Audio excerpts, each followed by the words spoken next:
Hi, everyone. Welcome to the Hometown Mamas podcast. Today we have our first guest we've ever had, which is my beautiful friend Tiffany. Um, Tiffany, I think it's been like 10 years, hasn't it? We worked Yes. at Buckle together. Yeah. I met Tiffany working at Buckle in the mall. Those were the good days where we just spent all our money on clothes. Um, Um, it was quite the time. My credit card does not miss working there though. Um, but I will. um, so today we're gonna hit a few topics, and I by the time you're listening to this, you're gonna know kind of what we're talking about, and I know that it can maybe feel a little triggering for some people or darker topics, but it's important to talk about because while Tiffany's story um, is unique to her, it's the experience. There's a lot of shared experiences with women and moms in general, um, and I really think that this is a platform. And Tiffany's just willing enough to be vulnerable to share with everybody what she's been through. Um, And yeah, so Tiffany, I'm going to let you start, and we'll kind of go from there. Okay. Sounds good. So I began my infertility journey. It became an infertility journey, something that I didn't know was going to happen to me as a little girl. Most little girls experience this inkling from God telling them that like, you're going to be a mom one day. Most of us grow up holding on to little baby dolls and playing mommy and just admiring our own mothers and wanting to grow up and be just like them. And for me, I knew that I was going to be a mom. That was something God's promise that he gave to me. However, how it came to fruition was longer and way different than I would have ever expected. I got married at 19, and by the time I got married, I knew right away I wanted to have children. I wanted to have a family and to be the mother that God always had promised to me. The problem that happens is that I should have clung harder to the promise that God would actually fulfill what he had told me. And instead, I tried to figure out all of the ways that I could make this happen for myself. And that's part of flesh. That's what happens is we try to figure things out. But if I could tell my younger self something, it would be to just hang in there.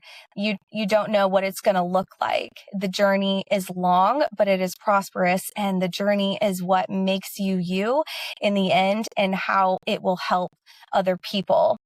And I had no idea the chain of events that would ever unfold into my life and really shape me into the person that I've become, because I am completely unrecognizable to my younger self. I would have never pictured myself being a mom who took 7 years to have a baby.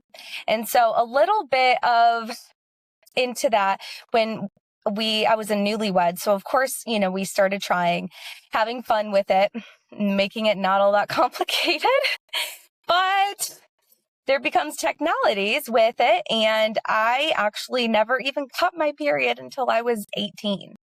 And so for most, that's like concerning, like there's problems with that. And I kind of thought it was a blessing because it was something I didn't have to worry about. But what I didn't know is how much that your cycle affects your entire life as a person. And now we get to modern society and we're all diving into cycle syncing and figuring all of that out. But that's a whole nother conversation.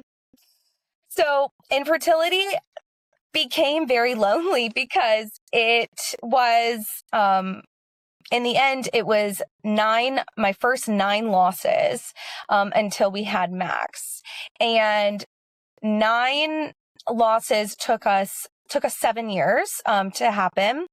And our whole the whole time we're doing this, we're going to, the infertility clinics.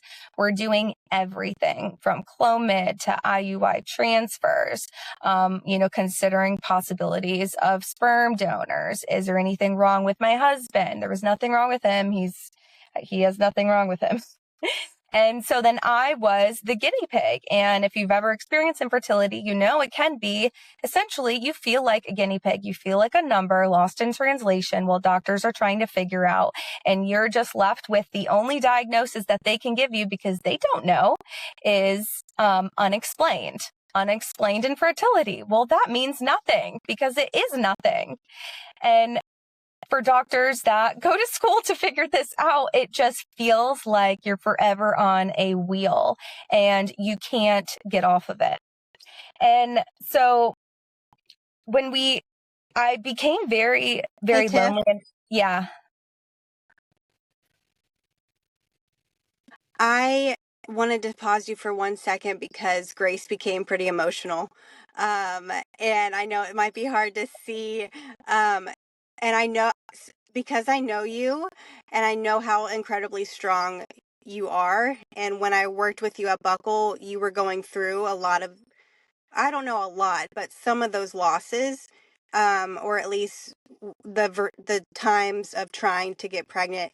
And I just want to know, because I know the positive person you are, how after 9 losses, and I think other people want to know how did you find the strength to keep going and keep trying? Because there was no other option. Because if I didn't try again, then I would never know. If I stopped, I would never know the answer to what this promise that I had clung on to as a little girl would ever come to fruition if I just stopped. And my husband had even said, if it's not in God's will, like, we don't know that. And if it's not in God's will, then I'm okay with that. And I said, well, I just was given a promise. I can't bail on that. I don't, that's not for us. Like, I have to cling to this. Because of the lonesome and inside of that and with the losses and things, after each one, they became like calluses because I had to keep going and on to the next. And when you're in with the doctors, that's what they tell you, the next cycle. It's extremely damaging. I mean, I'm currently going through therapy for all of this. But I also developed... Thank you. Yeah. I developed I was never a positive person beforehand. Before I got married, I was nice, but I wouldn't say that I was like an extremely positive person. That part was built based off of scripture and positive affirmations that I would feed myself. Because you win in the mind, and we know that the mind controls everything. And it became my lifeline that I could build enough evidence to myself to arm my thoughts to prove that I can become a mom. One way or another, I'm going to figure it out. But when people who struggle, after, of course it became extremely difficult. You get into like number 8 and 9 and surgeries. I mean, I had 5 surgeries in between all of that to figure it out, just to be left with unexplained. We don't know why you can't carry. Now I have my own reasonings about things like that, but it didn't. I tried to not let it define me, but it does define you in your own head. And I want to say infertility was an extremely like pardoned gift, because it's not something I asked for. It brought so much hardship with my friends, who had babies, who they were living their best lives. I mean, I got into my mid 20s and the things that I wanted most, my friends were having, and I didn't have that. And I couldn't even be happy for them. And I struggled with that. And I struggled with being depressed with it. And it drew me and my husband apart. It created a lot of issues for me, to the point, at what point do you say just to stop and keep going, just to stop and quit? But I couldn't, because I knew that I was told a promise, like as a little girl, and I had to keep going. We spent a lot of money, a lot of grasping at straws, a lot of going back to the drawing board. I cried a lot. I also just developed a lot of expectancies of it wouldn't happen. So what I mean by that is, every time I would get pregnant, I would say, okay, well, when will this one end? Which in a way is sabotaging yourself. But it was a sick cycle that happened to me, because I didn't know what else was I supposed to do. And there was nobody to tell, because my friends who already had kids, they don't understand.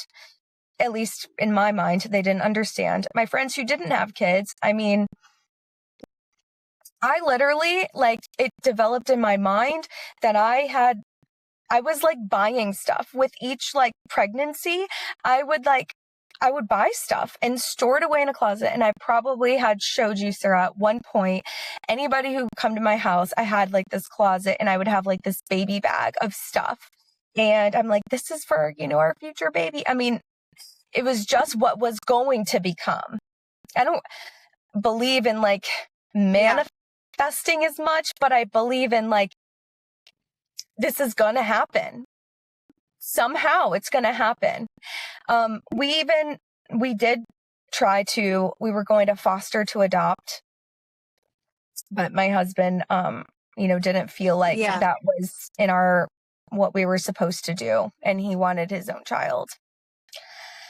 To wear buckle, working at buckle. Hey, yes. Yeah, sorry. You're doing incredible. I know it's a lot. And I truly appreciate I just love you so much. And I just want, if Danny and Grace, if you have anything you want to say, so Tiffany can have a little bit of a break in between sharing all of that. Or even just some words of encouragement, because it is so hard to relive some of the hardest moments of your life. And you're obviously still working through a lot. And I do remember you buying stuff, and as a I wasn't even in the area of having a husband yet, so it didn't, it doesn't hit you the same until you realize what it's like to become a mom, or you want that, so I wish I could go back in time and just hold you and give you the longest hug, because I just didn't know, you just don't know. But I just love you so much, and I hope, I'm going to let someone else talk for a second, but I just wanted to say that. I don't even, Sarah, I resonate a lot with, like, I just don't even know what to say. But the long hug, I want to give you a long hug. I was curious about your experience, going through that. If you could like, talk a little bit more about what it was like in your marriage. You had mentioned like you and your husband went through a lot in that period. I literally cannot imagine. But I'm just curious if you have any words of encouragement, or just like things to share about that period in your marriage. Yeah. So, well, he's very different and than I am, and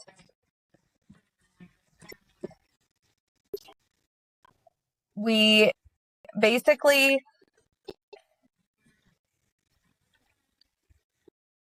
it's drawing the feedback again. It's okay. Okay, just keep going. Yeah, I would keep. I can hear you okay on my end. Okay. So he, all in all, it was different because he was for it and he wanted to try. He wanted to do anything and whatever made me happy. However, it became, kind of toxic because when you start having to put timelines and time values on, when to do things through infertility. Also, that became very stressful, of timing the cycle. Like, we have to do it now within this hour. And it just became like not fun. And it just doesn't even mean the same anymore. And, with the losses, he doesn't grieve the same. He doesn't, I don't even know that, to be honest, and it's sad, but I don't know that he even grieved or resonated with him because he had to be strong for us. And that's maybe that's his armor that God gave him. But for me, that's what made it very lonely, because I couldn't talk to him about it because men are technical and most of them see what's at the surface. They don't see everything else and our feelings that we have with it. And we probably should have went to maybe like some marriage counseling. He would highly disagree, because it causes a lot of friction that I felt like I was doing it alone, and he was there because he had to be, but it still didn't feel the same.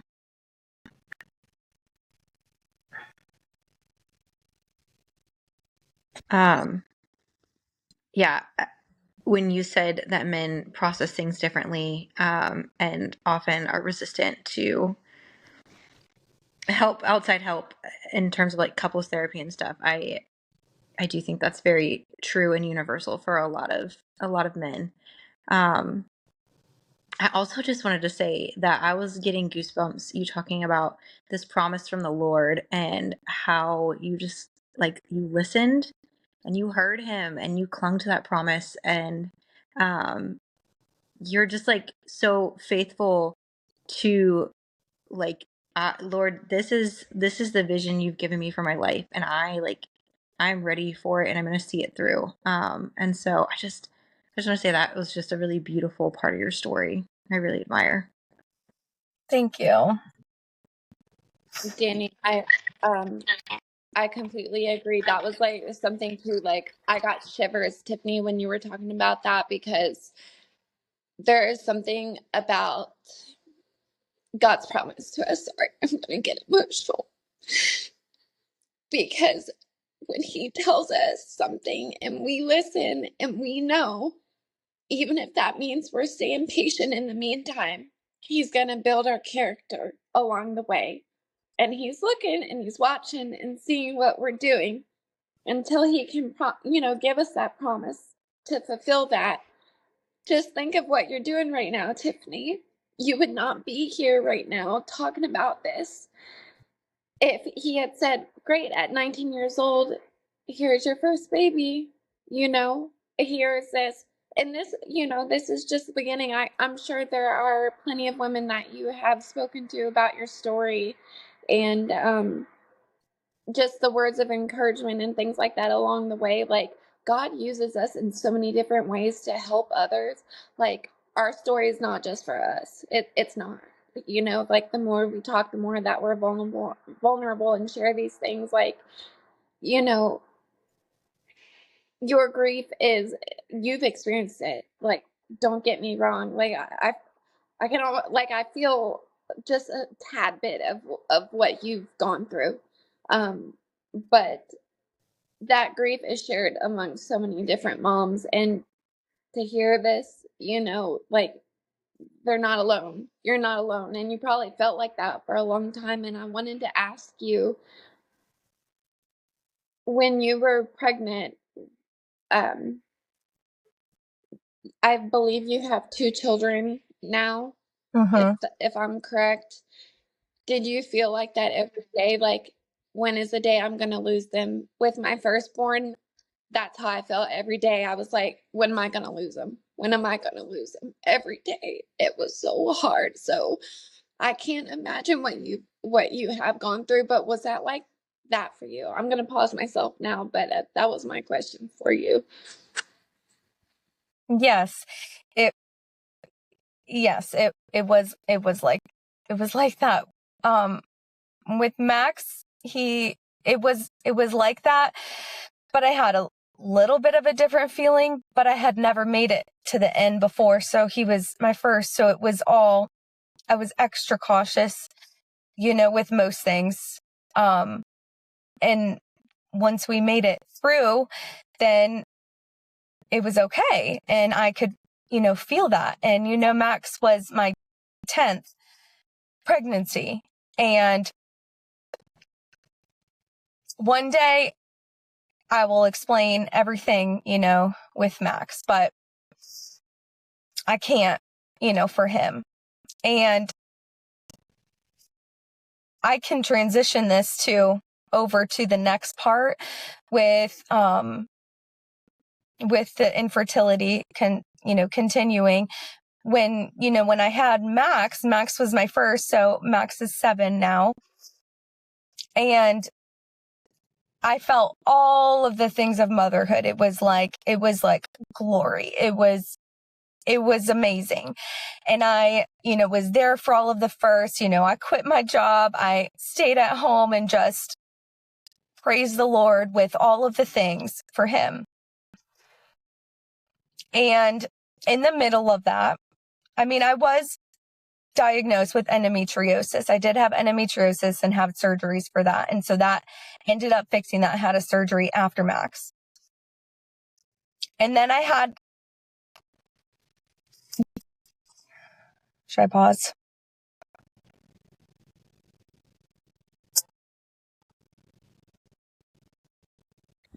Yeah, give me 1 second. For some reason, it's deciding to be finicky. Yeah, just keep saying reconnecting on your end. It was sounding so good. You weren't having any issues. It's just doing it now. And I want to make sure people can hear you. Okay, so after I had Max, like, I got to experience all of the glory and all of the things with him, and it was, absolutely wonderful. Still in the back of my mind, I battled the motherhood side of things with the intrusive thoughts. In between then, I still had, and I didn't know what postpartum depression really was, but we all go through that. Then I ended up having a surgery for endometriosis, and turning out that fixed a lot of my issues. And so with Max being my 10th pregnancy, I did have 2 other miscarriages in between there. And they weren't, they were missed miscarriages, essentially, is what the doctors, say. They have all these fun words for things that really mean a lot more to us. But then I got pregnant, naturally. We've never gotten pregnant naturally ever in my entire life. Everything's been with assistance. We got pregnant naturally with twins, with, mono twin girls. And so Mary Kate and Ashley style. So 1 placenta and, 2 identical babies in there. And that was I was proclaiming, I was like, this is a modern day Bible story. Like, I can't believe that this is happening. And it was great until it wasn't.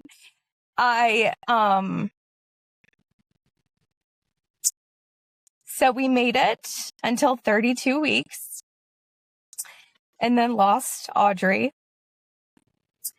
And Lucy was born at 35 weeks. And probably all the way up until 20 weeks or so, I was like, we're good. We passed, we made it, we passed all of the marks. And then one day I just didn't feel the movement the same. And we went into the doctors, and they couldn't find her heartbeat. And it was the most traumatizing that I had ever had. And I had realized that there's no safe spot in pregnancy. There's no safe spot in infertility. There's no guarantee for any of it.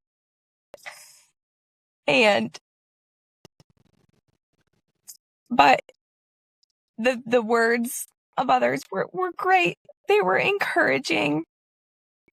Lucy was alive and well. She didn't experience any twin-to-twin transfusion. But in my mind, I kept thinking, what's next? Who's going to go next? Because this was the way that babies happen in my life, is they just come for a minute and then they leave. And so I didn't expect for it to be like this. I didn't expect it for it to turn out like this. But it did. And the hardest part of it was that I had to essentially grieve by myself, because my husband, Lord help him if he ever watches this, he didn't want to hold her or see her. And I had to do that part on my own. And that was the hardest. And his reasoning, and it's justified, was that she's not here. She's with Jesus. And that is not her. And I know that. But she lived in me. And so I had to give her justice.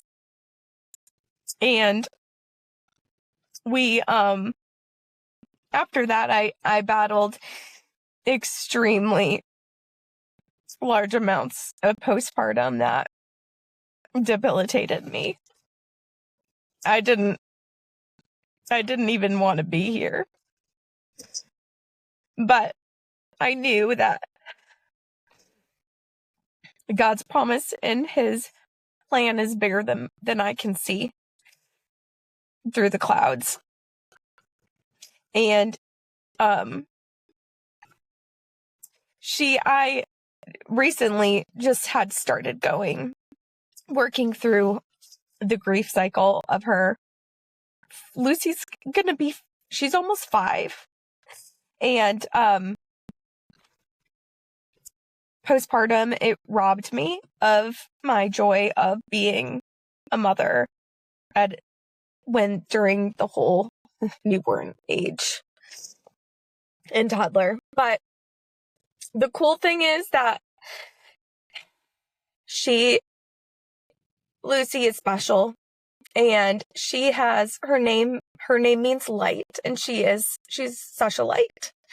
And I still do battle things with infertility that gets blocked out, because going through all of this with you guys was one of the first times I started grappling at it and going back to it, and just looking back of how far that I've come, because that's the only point of looking back, is just to see how far you've come. You don't stay there, and you move forward. And that one day that this journey will help other people with what they go through.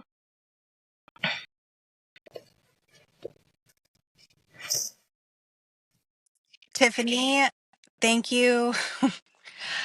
Thank you. Thank you. You are one of those people that has always been, I know I use the word positive all the time, but if there was anybody I would want to go through a shitstorm with, it would be you. Because you would look around and be like, you were going to be okay. It's going to be fine. It's going to be fine. And you just radiate. I know you said Lucy is a light, but she's a light because her mom is sunshine. And you are just an incredibly special human, and I'm so just thankful to know you, and to even have an opportunity to do this with you. And I don't know. I could never imagine that this is where we would be right now. Um, and I'm so proud of you, for just putting in the work to be the best mom you can be. And you're just truly special, and this is going to help so many women. And I'll do my best. We'll do our best to get people to hear this. I just, even if it's just one person, um, that, I don't know. I hope you know how much of an impact that you have on even just us, but everyone who is going to have a chance to hear your story. And I know you're still living your story. You're still living your story, but we really do just appreciate you. And I'm going to stop babbling and let other people talk. But yeah. I just want to say, the fact that you can still praise God through that kind of a storm. Man, it was hard to listen to. I had a question. What has been the most helpful resource for you to get through everything that you've gotten through? I would say journaling would be probably the number one thing. It's been my outlet. And I journal in the form of prayers. So for me, that's how I journal, because I have to write to somebody. And that has been the number one thing that has helped me recently. Back then, I didn't really do that. But do you feel like it's been like a healing process for you to be able to just like talk to the Lord in that way? Yes. And now I know to use therapy and counseling, that's okay. That doesn't mean that you're failing. It's a good thing to do. I did, go on medication and use that for 2.5 years after I lost Audrey. But I still had to work through it.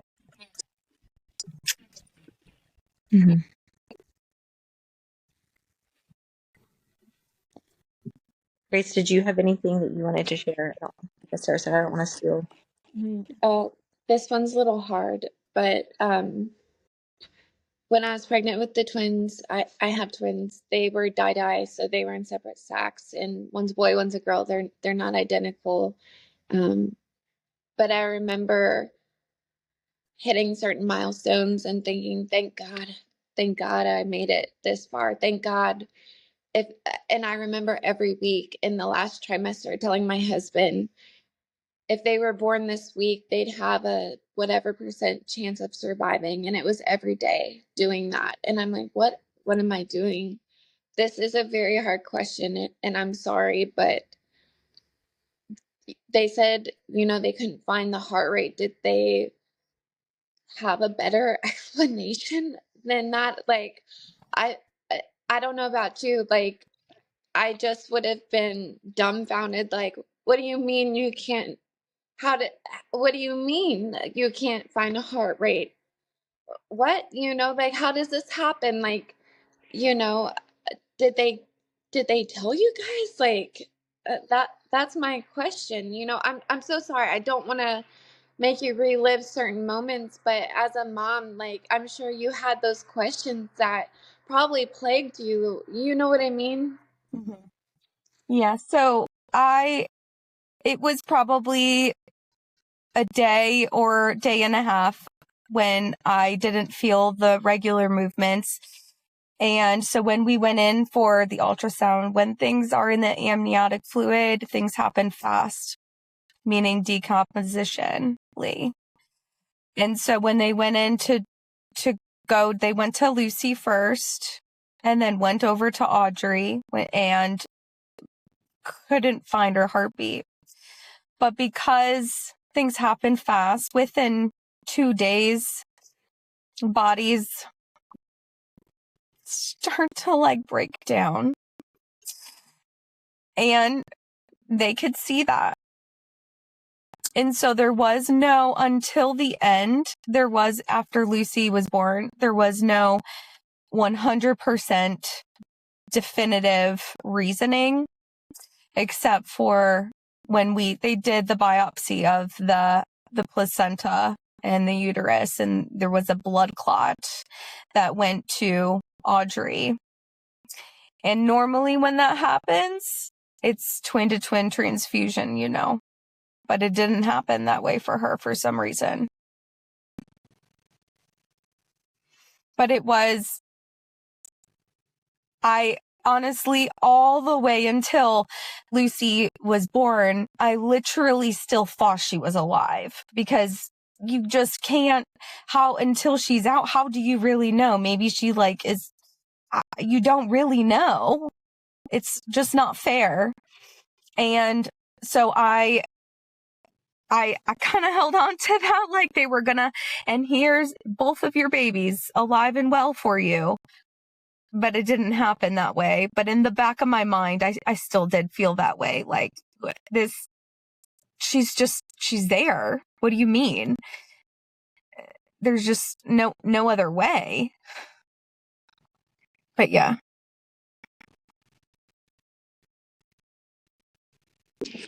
Thank you for sharing that. Again, I know these questions are hard. It's just one of those, like, I can't even begin to imagine what you've gone through, because I had very, speculative thoughts during my pregnancy that did not come to fruition. And I'm so thankful that they didn't, but, I can imagine being in those shoes and going through that, because my whole pregnancies, I thought it was going to happen, that they'd turn out like the other ones did. They would end. And um, I'm so sorry that you've gone through this at this, in the same breath. I'm so glad that you have your babies here with you now that are living and are well. And you seem like such a great mom. And to just be honest and express and verbalize your pain, your grief, your experience, everything, it's overwhelming. It really is. I don't know how my mascara has held up through this episode, but seriously, I love you so much just for coming on here. It means a lot. Of course, I would, I'm happy to share it. And it seems, I used to think that sharing my story was, I gave other people a reason to feel, bad. And I didn't want that. And I didn't want to feel like I was the girl who didn't have kids, or my babies kept, dying. And, I think for a long time I felt like I needed to bury that part of myself. But what I do know is that it was never supposed to be buried. It was meant to give other people hope, a word that I hated because it meant that there was something more. But that's what I hope my story does bring to other people, is that you can get through it, and it's hard, but when God gives you a promise like that, your faith will just grow and grow and grow. And the work as a mother is, it's kingdom work, and that's what we're doing. And it's okay to feel things as a mother. It's okay to be grateful for the blessing of your miracle child.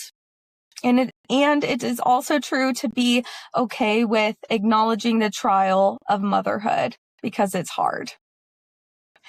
And I battle that with I should just be thankful. But this is hard. This ship is hard. It's hard to be a parent. But all I was ever worried about was just getting there. And so once I got here, there's more troubles. But it's all good. It's used for his good, and it's used to help other people. And that's one cool thing about motherhood, is it's like every time you meet a mom, it's like we have this, it's like you're entered into this mom club. And you have this bond with other moms because you just get it. Because it's all hard and it's all messy, but it's all totally worth it. And it all lasts a very short amount of time.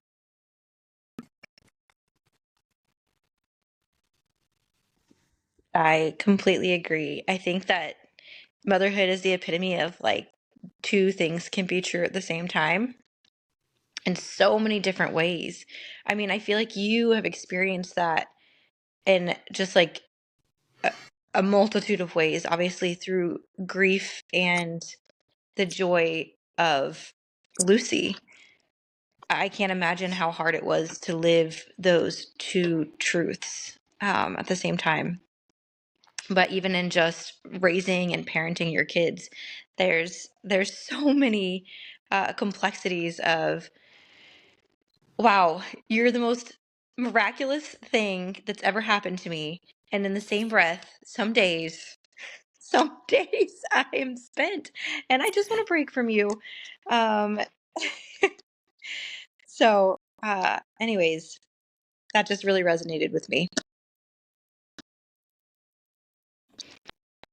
Did you guys have any other questions for Tiffany?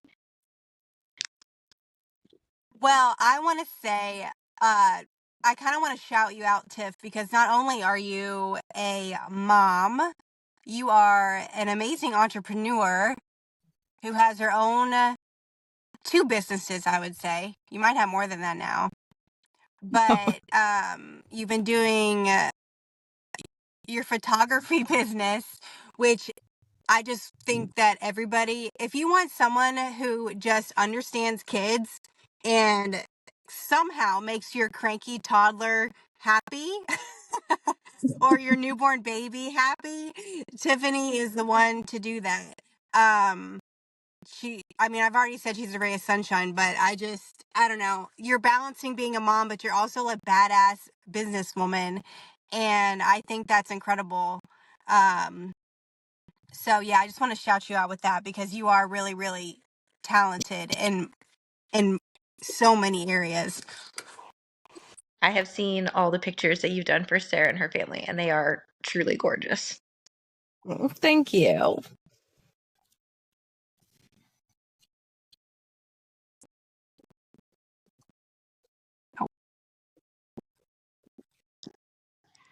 So I'm really grateful that I've, been able to. Any better? No. Yeah. Okay. I think it's just lagging a little bit, but it's okay. So I'm, really grateful that you guys have had me on here and able to share my story with you, and I hope that it gives somebody else just a little bit of something else to hang on to if, they're enduring infertility or loss or anything like that, or just in the trenches of motherhood. I mean, we're all here, we're all going through it, and you're never going through it alone, which is the coolest thing. And I think that this podcast is something so special. As soon as I saw it, I listened to the very first one, cried, listened to the next one, laughed, probably cried. And, you girls are doing a phenomenal job. And I think there definitely is so much room for something like this to help other moms just find a core relation as well too. And even with your video aspect, most podcasts don't have video that I watch, but it is so cool being able to watch you guys having conversations and just going through it. So it's been just I was kind of joking when I said to be interviewed on the podcast, but but I knew that That's awesome.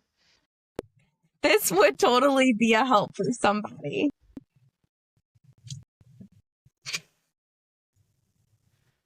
This one would be great for the video captions if we have some audio issues. We were talking about putting the captions at the bottom to like show what people are saying. So this one might be good for that. Hopefully we won't need it. Hopefully there's like a miracle at that there end where it's like Riverside app got it cleaned up, audio's top notch, and we're good to go. There's like nothing that Sarah has to do in the background, but we'll see. We'll see. Yeah, I will say that throughout the whole time you sounded fantastic, like audio wise. But thank you again so much. I love you. And I know none of that was easy. But man, it was powerful. It was so powerful. And I'm just blessed to know you, Tiff. I love you. And thank you for taking your time to do this. Of course. Thank you guys.